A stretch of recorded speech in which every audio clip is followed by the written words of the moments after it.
big ass questions. Sorry.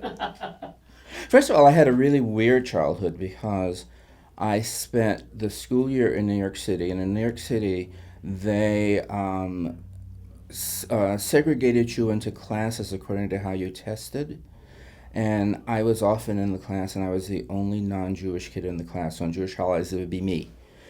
And then I got to North Carolina, and at that point, it was still Jim Crow South, and so there would be white and colored water fountains, and so why I'm not completely crazy, I don't know. But I mean, how did you feel I, when you saw? I mean, because obviously you heard about that stuff in New York, but I mean, when you actually went back and there that was, I mean, it was what I grew up with, because my grandparents lived in North Carolina.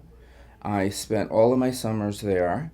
It was a really cool experience because they lived on basically what was a 19th century farm that they grew everything, they raised everything, they made lye soap, and I would go there and I never knew that when I was in North Carolina that there would not be separate water fountains and such. This about 2 years ago, John and I went back there, and we went to the train station, and my family often took the train down, and we were in this beautiful train station, and I was like, God, look at this place. It's beautiful, and why don't I remember this?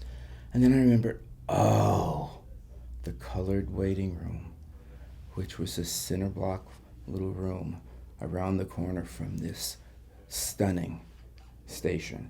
And so I just didn't know the difference.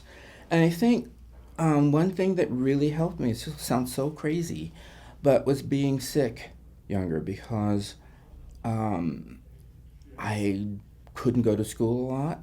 I took my mother, thank God for my mother, just made it her job to make sure that I had things to read, and so I sat around and I got ahead of the my fellow students. Now at that point, I was in kind of the slum school, and so I kind of was. So first grade comes around, and I'm like, boom, through the slum school. Skip second grade, and they send me over to this other place, and I just never looked back. I just always enjoyed school. Um, did anybody ever have to tell you you belong here? Or did you just intrinsically know that I'm doing the work? I felt odd in that I was not used to being around Jewish kids.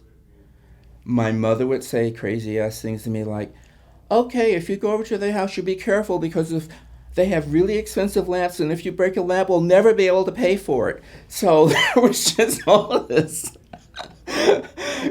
crazy stuff that went around, but I was accepted. There were also black kids in the same school. They might have been down the hall or something.